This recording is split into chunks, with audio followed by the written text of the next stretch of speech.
Subscribe कीजिए ध्येय IAS channel को और बेल आइकन को दबाइए लेटेस्ट वीडियो सबसे पहले देखने के लिए।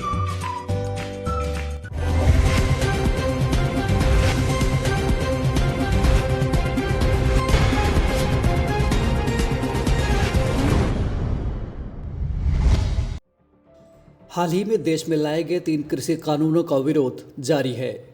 आंदोलन कर रहे किसानों की आशंका है कि इन कानूनों में मौजूद कॉन्ट्रैक्ट फार्मिंग के प्रावधान की वजह से उनकी खेती पर कॉरपोरेट कंपनियों का कब्जा हो जाएगा।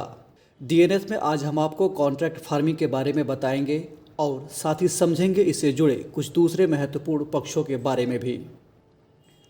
कॉन्ट्रैक्ट फार्मिंग खेती की एक ऐसी व्यवस्था होती है जिसके तहत किसान अपनी ज़मीन पर खेती तो खुद ही करता है, लेकिन अपने लिए नहीं बल्कि प्राइवेट कंपनियों के लिए।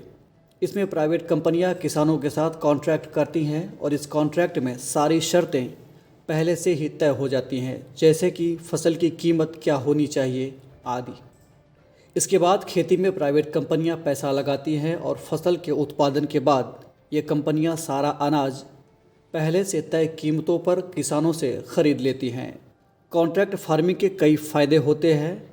इसमें बुआई या रुपाई के वक्त ही फसलों की कीमत तय करके खरीद की गारंटी देने की वजह से कॉन्ट्रैक्ट फार्मिंग करने वाले किसानों का जोखिम कम हो जाता है। ऐसे में किसान बेफिक्र होकर अपना पूरा ध्यान खेती में लगाते हैं। साथ ही कंपनियों की कोशिश होती है कि खेती के तरीके और पैदावार बेहतर हों। हालांकि इस दौरान किसानों के लिए मौसम, कीड़ों और फसलों को लगने वाली बीमारियों की वजह से जोखिम ज़रूर बना रहता है। कुछ विशेषज्ञ इसे हरित क्रांति जैसा ही मानते हैं। हरित क्रांति की व्यवस्था के तहत किसानों द्वारा उत्पादित अनाज को सरकार एमएसपी देकर खरीद लेती थी, जबकि कॉन्ट्रैक्ट फार्मिंग में सरकार की जगह प्राइवेट कंपनियां किसानों के साथ पहले से कीमतें तय कर लेती हैं। लेकिन यहाँ यह ध्यान रखना होगा कि जहाँ सरकार का लक्ष्य जन कल्याण होता है तो वहीं प्राइवेट कंपनियों का लक्ष्य लाभ कमाना होता है। ऐसे में कृषक हित कुछ हद तक प्रभावित हो सकता है। गौरतलब है कि महाराष्ट्र आज केला पैदा करने वाला तीसरा सबसे बड़ा राज्य बन गया है। उसके इस प्रगति में कॉन्ट्रैक्ट फार्मिंग का एक बड़ा योगदान है, जिसमें जैन इरिगेशन नाम की एक प्राइवेट कंपनी ने बड़ी भूमिका निभाई थी। इस कंपनी ने साल 1990 में इजराइल की एक कंपनी से केले की 3 प्रजातियां मंगाई थी। यह इजरायली कंपनी पौधा प्रजनन और टिश्यू कल्चर में माहिर है। इजराइल से मंगाया गया केले की यह प्रजाति 1 साल में तैयार हो जाता है, जबकि परंपरागत भारतीय प्रजातियों के केले 1.5 साल में तैयार होते हैं। इन पौधों से जो दूसरे पौधे अंकुरित होते थे उनसे भी 2 फसलें हो जाती थीं। इस तरह नई प्रजाति की बदौलत महाराष्ट्र में केले का उत्पादन काफ़ी बेहतर हो गया।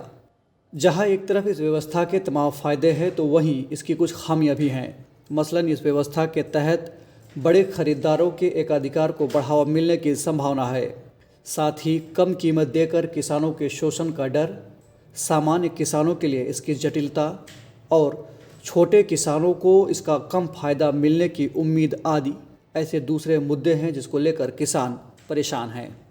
कॉन्ट्रैक्ट फार्मिंग को लेकर प्राइवेट कंपनियों की भी कुछ अपनी आशंकाएं हैं। उन्हें लगता है कि वे जितनी पूंजी और साधन लगाएंगे शायद उसके हिसाब से उन्हें फ़ायदा न हो। ऐसे में कॉन्ट्रैक्ट फार्मिंग में वही कंपनियां शामिल होना चाहेंगी जिन्हें कुछ खासियतों वाले खाद्य उत्पादों की एक निश्चित सप्लाई की ज़रूरत है, या फिर जिन्हें पक्का भरोसा होगा कि इस जटिल कारोबार में वे अपनी प्रतिष्ठा बनाए रख सकेंगी। यह कुछ हद तक सही है कि बड़ी प्राइवेट कंपनियों के पास सौदेबाजी की ज़्यादा ताकत होती है, लेकिन अक्सर किसान भी कॉन्ट्रैक्ट की शर्तों से मुकर जाते हैं, खासकर ऐसे वक्त में जब बाज़ार में कीमतें ज़्यादा मिल रही हों। इसके अलावा अपनी सप्लाई के लिए प्राइवेट कंपनियों को पूरे गांव के किसानों से खेती करवानी पड़ती है, क्योंकि उन्हें ज़्यादा मात्रा में उत्पाद की ज़रूरत होती है और अलग अलग गांवों के किसानों को चुनकर खेती कराना उनके लिए संभव नहीं होता है। बहरहाल कॉन्ट्रैक्ट फार्मिंग को लेकर सरकार का कहना है कि यह प्रावधान किसानों को उनकी फसलों की कीमतों में उतार चढ़ाव से बचाएगी, साथ ही उन्हें खेती के नए तरीकों और टेक्नोलॉजी से भी रूबरू कराएगी।